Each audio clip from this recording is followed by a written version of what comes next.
Kalau kalau misalkan bapaknya di depannya tanya gitu, ada ibu-ibu atau mbak-mbak gitu, Mbak, boleh minta jarum pentul nggak? Ini saya mau aku puntur nih kaki nih dari tadi songong banget kelakuannya nih. Kita tusuk di bagian jantung Pak biar mati. Gitu.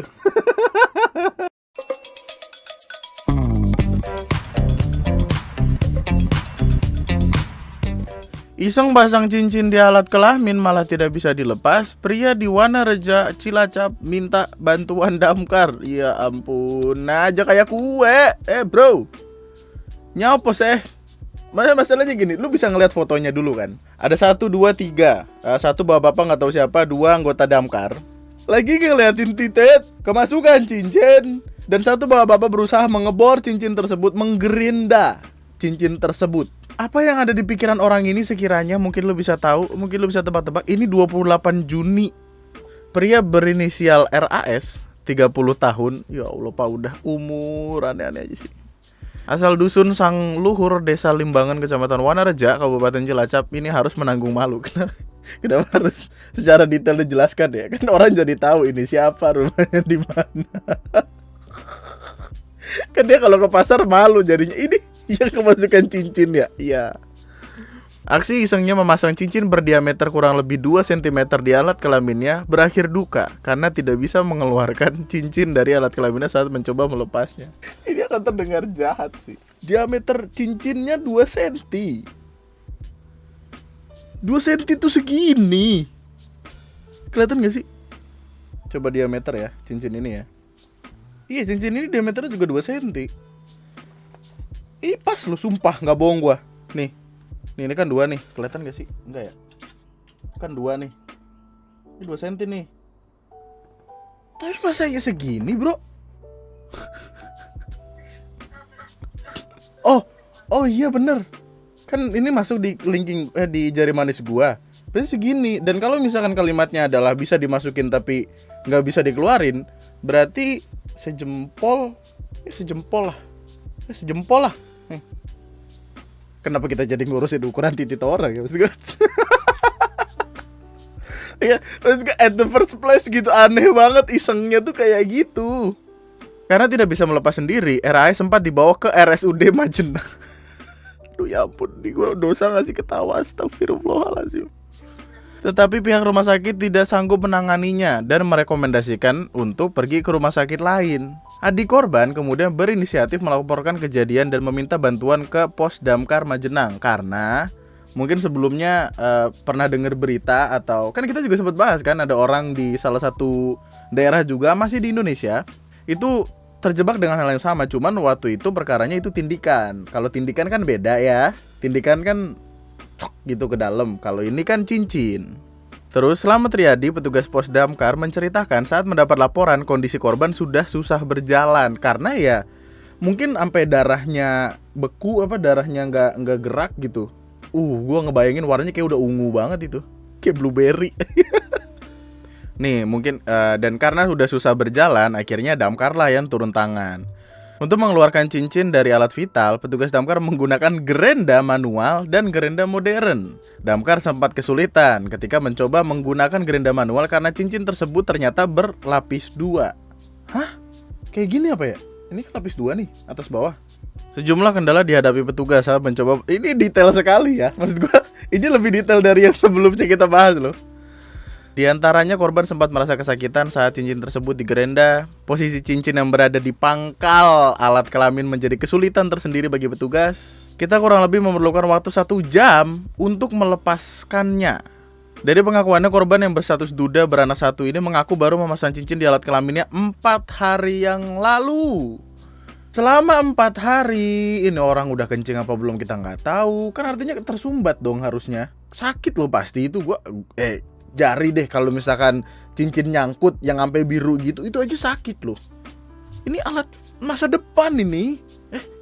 Dari pengakuannya, saat korban sedang mandi, melihat ada cincin, kemudian dipakaikan. Simple sekali, sederhana sekali. Dia kayak, aduh bosen nih mandi gini-gini aja. Wih, cincin tuh. Bisa kali ini. Terus dimasukin, terus kayak, well, pada akhirnya kita semua bersyukur lah. Seharusnya kita semua bersyukur karena akhirnya itu sudah terlepas. Tidak ada kesakitan lagi yang beliau rasakan. Di satu sisi gue kasihan sama damkarnya, karena selama 1 jam harus menyemek-nyemek dan melihat seorang kemaluan pria lain gitu. Dan tadi kan kalimatnya ketika kesakitan berhenti dulu kan, kemudian istirahat, kemudian lanjut lagi. Coba bayangin kayak apa, sakit udah dulu. Terus damar kayak oke. Nyeruput kopi ya kan, makan roti sambil ngerokok ya kan, nungguin. Udah pak, udah oke, ayo lanjut lagi, ditaruh dulu terus ngeng gitu. Karena kurang lebih caranya kan harusnya sama kan, jadi kayak pakai gerenda terus disiram air biar nggak terlalu panas, iya kan? Harusnya gitu dong. Lu kebayang gak sih nyilunya orang ini tuh kayak apa? Itu jadi kayak disunat untuk kedua kalinya gitu. Allahumma. Ada kabar terbarunya nggak gimana ini? Ini juga siapa lagi orang yang ngefoto ini tuh, sempet tadi foto gitu. Yang terakhir aja tuh hampir disensor kan mukanya, saking nggak pengen tahu si orang ini siapa gitu. Tapi ya pada akhirnya sudah selesai, sudah bahagia juga, dan semoga tidak diulangi lagi gitu. Dan memang apa sih jargon damkar tuh, selalu melayani meskipun permintaannya aneh-aneh, iya gak sih? Dan untuk standar keanehan itu aneh sekali sih, tentu saja. Ini loh, ini aduh, gue sempat lagi di mana gitu, pokoknya lagi di luar, terus gue buka HP, terus ada berita ini, jemaah calon haji asal Jember ketahuan bawa alat pancing ke Mekah. Jadi sebelum menaiki bus untuk kemudian dibawa ke bandara, kemudian dari bandara diterbangkan ke Mekah, ada pemeriksaan terlebih dahulu tentang barang seperti apa yang sekiranya para jemaah haji ini akan bawa gitu. Jadi pakai X-ray, diperiksa satu-satu segala macem. Ada yang bawa gunting, ada yang bawa payung. Iya nggak sih? Saya ingat gue ada deh. Tapi yang paling aneh adalah ada 2 orang yang membawa pancing. Ini di Mekah, lokasinya ada di tengah, bener gak sih gersang-gersang, bener kan? Dan dalam rundown, sepertinya tidak ada di tengah-tengah kayak kita dapat waktu 1,5 jam untuk memancing di danau terdekat. Kagak ada. Ini memancing tuh gimana? Kenapa gitu ada ide kayak sepertinya ini akan menjadi perjalanan alat pancing ini yang kemudian nanti akan kujual gitu, yang kemudian mungkin akan diberkahi gitu supaya dapat ikan banyak. Apa gimana? Apa bapaknya terlalu polos gitu? Emang kita nggak mancing? Kemarin saya ke Jatinangor mancing dulu bisa tau gitu. Hebat. Kocak banget sumpah. Ada yang komen, rombongan emak aku ada yang bawa cobek batu. Cobek batu, lu mau ngulek ngerujak di Mekah? Ya Allah, orang kok ada-ada aja. Coba Mekah kan? Kan Masjidil Haram di sini nih. Laut terdekat di mana coba? Laut terdekat di sini, laut terdekat coba kita hitung lurus aja ya nih, laut terdekat. Jadi kita lurusannya ke arah bawah. Yaudah ke Jeddah deh, ke Jeddah. 69 km Bapak. Bapak dengan apa juga ke sana kita tidak tahu. Kalau Bapak jalan kaki keburu ditinggal pulang, Pak. Biasanya bawaan itu udah dirilis sama travel agent. Kalau bawaan ada di travel agent, ngapain sih Bapak nulis di paling bawah tiba-tiba pancingan? Nah. Ini kayak Mas Heri kemarin kan, kita pulang kampung, Mas Heri bawa pancingan kan, kepake. Kagak, cuma sekali doang. Sekali mancing juga kagak dapet ikan, dapetnya emosi dari istrinya marah-marah.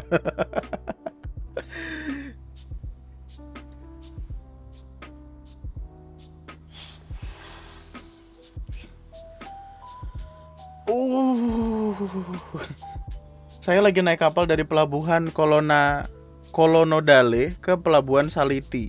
Di tengah-tengah perjalanan ada penumpang di belakang yang kurang sopan sampai mengangkat kaki seperti itu, padahal itu bukan area sandaran kaki. Ya Allah, kalau kata gue mah tegur aja sih, bener. Iya. Kalau nggak gini kayak kalau misalkan bapaknya di depannya tanya gitu, ada ibu-ibu atau mbak-mbak gitu, Mbak, boleh minta jarum pentul nggak? Ini saya mau aku puntur nih kaki nih, dari tadi songong banget kelakuannya nih. Kita tusuk di bagian jantung Pak biar mati. Gitu. Lagi kelakuannya songong banget nih.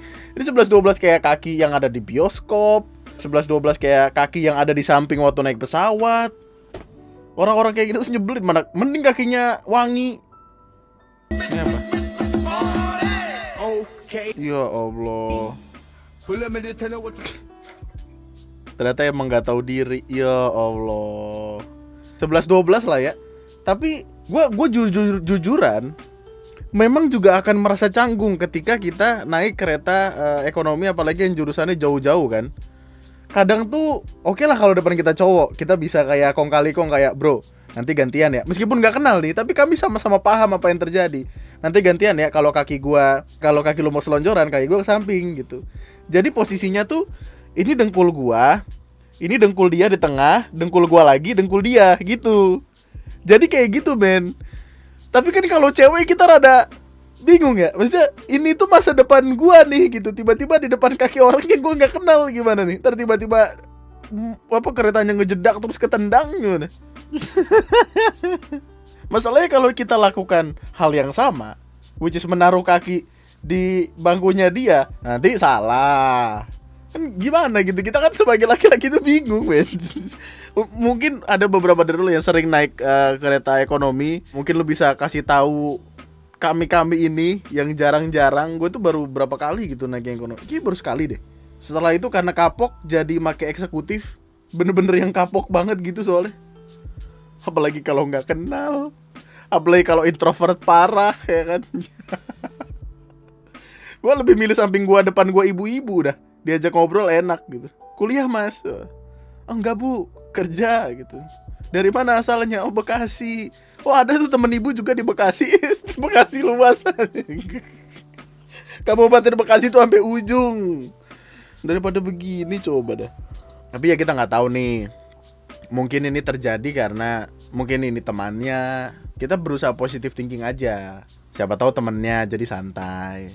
Tapi ya kayaknya kenal sih. Dengan kesantaian yang terjadi kayaknya kenal aja sih. Oh iya nggak tahu deh, nggak tahu. Bagaimana pendapat dan pengalaman lu kawan tentang perkara ini? Yuk lanjut. Radikalisme masuk Garut. Ibu-ibu diminta bayar 25.000 untuk masuk surga. Ketua PSNU Garut, Kiai Haji Ajeng, dalam sebuah sesi wawancara dengan Detik.com hari Jumat, beliau menyebut paham radikal sudah hampir masuk ke semua kecamatan. Terselip banyak cerita menarik saat proses deklarasi itu. CC mengatakan salah satunya ada cerita emak-emak yang percaya dengan hanya membayar 25.000 dan tanpa beribadah dia bisa masuk surga. Ya ampun. Tiket surga kok 25.000. 25.000 kita bisa dapat apa ya? Ini kayaknya lebih mahal tiket bioskop ya. Tiket bioskop 35, 40, 50 ribu kalau weekend. Ayam penyet dapat 2 sih. Ayam madu berapa sih? Ayam madu 25.000 dapat lah ya. Satu porsi sama minum. Nasi. Ya pasti sama nasi kan, satu porsi bilangnya gua. Satu porsi ya pasti sama nasi. Masa satu porsi sama tangan abangnya, "Bang, suapin." Nah, terus tangan abangnya lumut-lumut gitu. Ke KFC lu bawa 25.000 juga lu, aduh, dapat apa beli french fries sama mocha float. Belum sama pajak, belum sama parkir, ya gitu. Nggak, yang lucu adalah kalimat ada cerita emak-emak yang percaya dengan hanya membayar 25.000 dan tanpa beribadah dia bisa masuk surga. Emang kagak pengen ibadah aja si ibu, ya elah. Emang pengen yang instan-instan. Indomie juga dimasak dulu, kagak ada instan-instannya amat. Ya Allahu Akbar. Ada aja orang kelakuannya itu. Kucing ini mencoba lompat dari atap.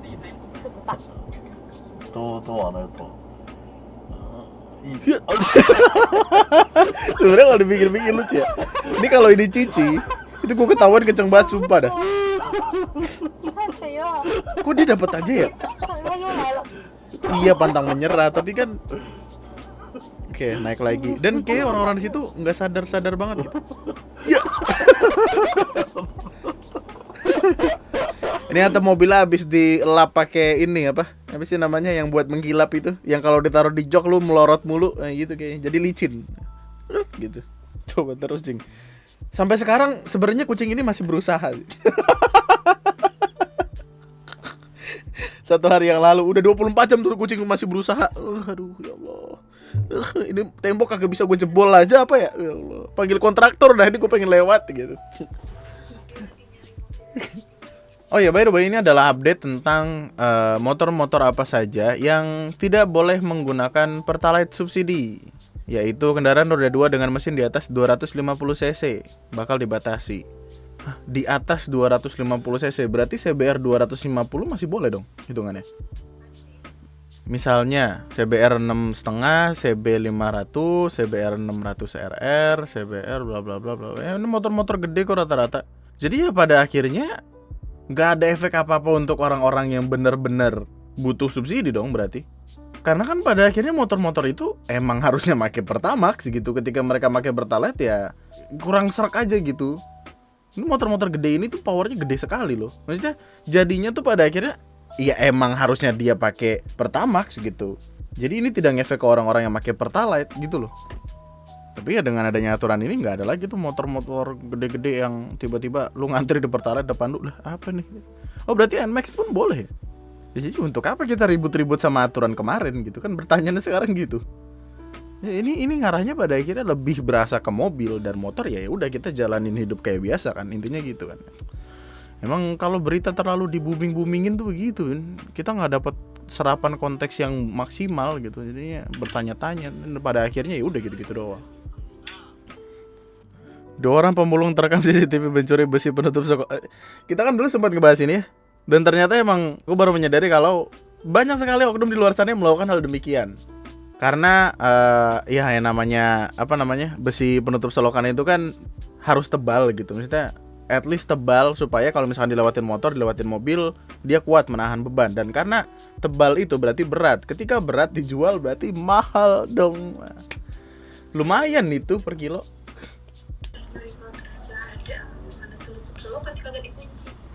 Yang nyuri pagar ada orang nyolong pagar.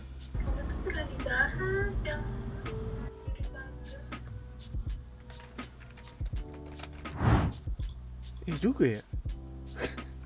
Nah tadi ada bilang ini pagar aja tuh ada yang nyolong gitu, gimana cuman penutup selokan yang kagak ada kuncinya, yang kagak ada apanya. Emang orang-orang tuh udah gila ya, makin banyak cara-cara yang dihalalkan untuk astaga.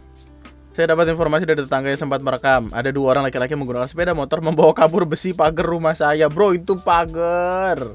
Orang kagak bisa ngelihat besi rontok dikit. Lu film Transformer noh. Lu samperin setnya di mana?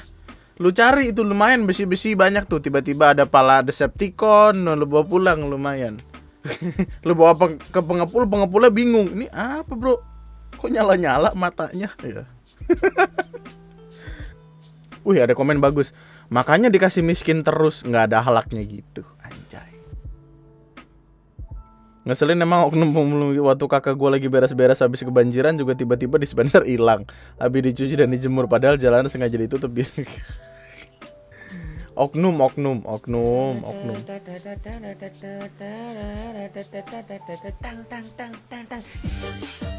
Ini video sapi beneran. Masa sih sapi limosin? Sampingnya lo sapi.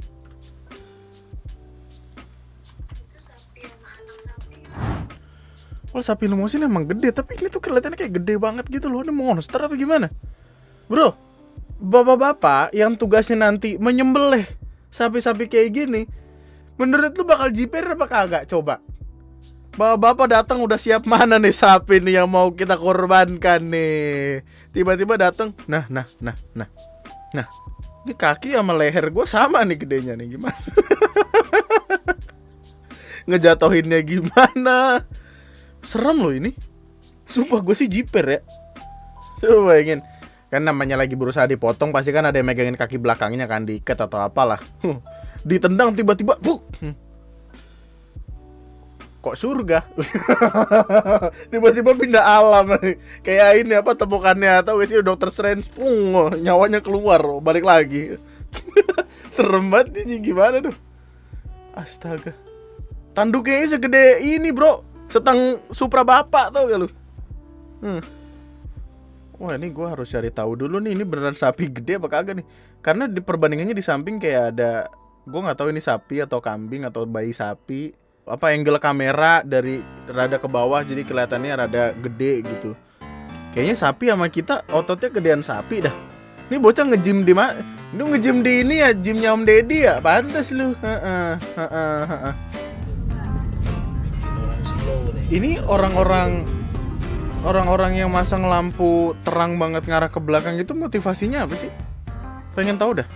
Secara normal tuh untuk apa gitu? Gue nggak paham dah. Lu pengen nyinarin ini kondangan pakai begituan? Lagi enak-enaknya makan tiba-tiba ada salah satu nasi yang bergerak. Coba ya. Coba temennya satu di ujung lagi meriksain nasi yang dia makan.